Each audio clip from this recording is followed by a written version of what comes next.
aware of or awake of the subject. And to come here for this subject in particular, we really appreciate all the time. And of course, Dr.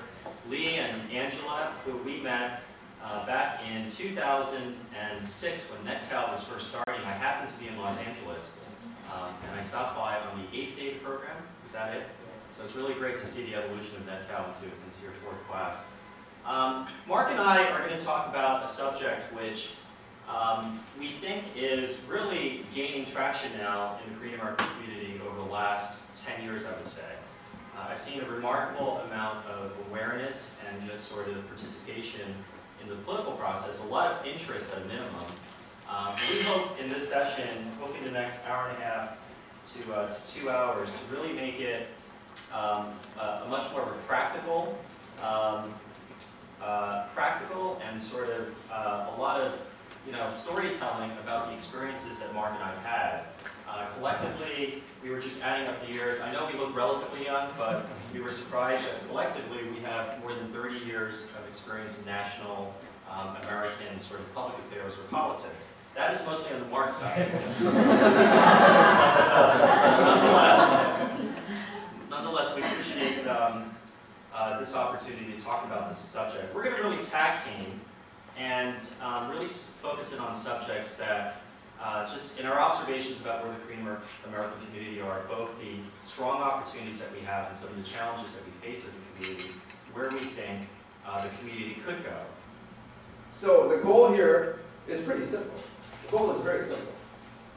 You and I, all of us in this room, have some, well, all of us in this room, except for me, have some incredible resumes. I was able to talk to some of you earlier. I talked to Angela a little bit about who's here. And I recognize some of you here from my previous Washington, D.C. world, or California, or Chicago world. Some I recognize, some I don't. Like Hannah here, because she's wearing glasses, which I normally doesn't do. But and to see, look around and see some of you, I know you're tremendously successful people, and you have potential to go very, very far in your careers. And some of you are just starting out now. Some of you have been in the career track for maybe a few years or so. But the bottom line is, left to our own devices, left to ourselves, with nobody else interfering, with nobody else doing anything else, 10 years, 15, 20 years from now, you will all be very successful. I can almost guarantee it. Because if you look at the trend of how, especially the model minority myth, if you look at the trend of how Asian Americans have done, especially Korean Americans have done, we do pretty much go to better schools than a lot of other immigrant communities. We do pretty much have a higher college and graduate level education. We do pretty much have a higher median income rate. We do have a much greater sense of family and unity and all those things that people try to gauge as societal accomplishments. So we do that. So based on that alone, left to ourselves, we will be successful no matter what. Our parents will be happy no matter what. Our society and our community and our first generation will look down upon us in some way and say, hey, you all did really great. You're the reason why we came to America. You're the reason why we brought all of you here. You're the reason why we worked our butts off in the stores and what have you. You're the reason why we feel really proud that we did the right thing. So that by itself is not the question. The real question is two things. Let's think of this. One, how long will it take if each of us were to go out and do what we were doing on our own and try to succeed on our own? How long will that take? The natural curve of the way, projection of our career paths and everything else, whatever type it is, think about how long that'll take. And two, are you doing it just for yourself and your family, or is there some other greater cause that you would like to succeed with? In other words, when you make it to the top of the pedestal, when you're on top of the world, when you're in the middle of the corporate boardrooms, or on stage, or in Hollywood, or in venture capital world, or wherever you may be focusing your career on, when you get to that stage, do you want to be able to say, yeah, I did it. I made it on my own. I'm really proud of myself. My wife and my husband and my kids are all happy. Or do you want to be able to say, I represent a small segment, but a small growing segment of something greater than I? So those are the two things we have to think about. One, left to yourself, how long will it take? And two, once you succeed, is it just for you or is it for something bigger? But it took, again, from 400 years of our miserable history that we've had with slavery and all those institutional changes that we needed, until today, in the year 2008, for us to have a crop of African-American elected officials and candidates in their 20s, 30s, and 40s who are just phenomenal, who are just out there representing the best that this country can offer. That was a long time. Again, going back to point one of what I'm suggesting here, let's try and shrink that time. Why should we, as immigrants, children of immigrants, families of people who come here in the, some have come here in the turn of the century, some have come here during the Korean national movement, some came here right after the Korean War, some of us came here in the 60s, some of us came here in the 70s, some of us came here in the 80s, some are arriving here now, and some are arriving, future from now. But the community that we represent as Korean Americans throughout the country are still by and large an immigrant-based, first-generation-based community. Do we want to wait for the first generation to struggle, the first group of elected officials of our people to come out, struggle, learn, falter, fail, and then say, okay, well, we still need 30 more years before we have the next generation of the Barack Obamas of the Korean Americans, if you will. Do we want to wait that long? Or is there a way that we can short-circuit that by learning the lessons that they've done? Jun Choi, who I know a lot of you know and have just been inspired by his story. Jun's been a good friend of mine for many, many years, and back 10, 12 years ago when we were sitting around talking about our future, of how we as Korean Americans would love to have those types of elected officials, among the friends that were sitting around, Jun was actually not the last guy that I would have thought would have done it, because he was the engineer among the group.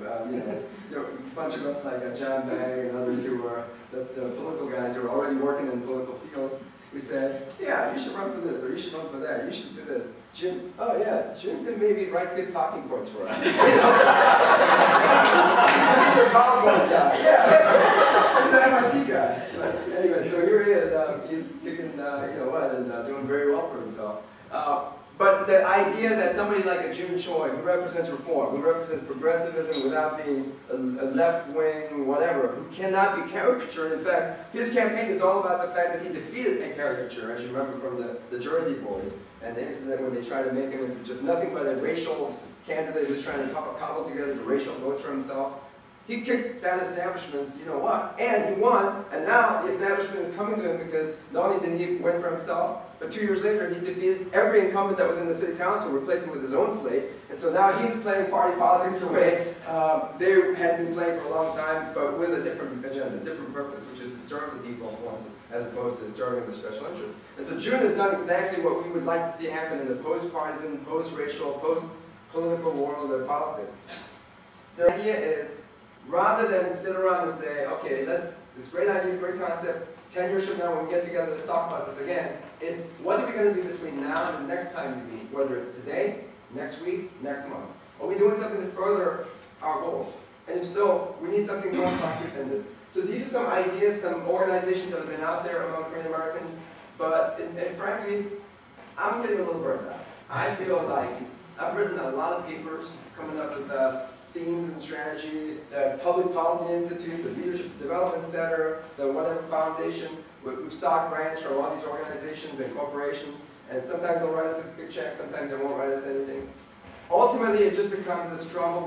We're just spinning. We're on the treadmill, just going around and around and around. In 25 years or so, I've been involved with a lot of different organizations throughout the country. We haven't done a lot to show results. So in some ways, today I'm of the mind, scrap it all. Let's get rid of all these organizations that are out there. It's fine for tax-exempt purposes. It's fine for social networking purposes. It's fine for professional networking purposes. Y'all can work in those groups as much as you want, but let's focus on the big prize, which is, going back to the 2 points. How are you going to expedite your success? By talking with and working with the right people who can be helpful to you, not just dead weights. And as you're doing that, is there a way that you can make sure that the community itself, the Korean American community at large, benefits when you succeed, so that you can legitimately get up there, accept the award or whatever you're going to get, and say, I did this, but I did this because I cared about my community, and my success is the community's success, and vice versa. If that's our goal, then we don't need any of these organizations. All we need is a bunch of people that trust each other, that care for each other, that care about our community, who are willing to work together towards the same goal. So as much as we have all these organizations out there, and God help us here, we want to keep all those organizations that have the letters K and A in them, but all over the place. We want to support them, write those checks, but at the end of the day, let's focus on what we're trying to accomplish. And this group right here, NetCal, has the absolute best purpose and mission to be able to facilitate this conversation. So in some ways, I think Jun and I are just here to learn from you as a focus group.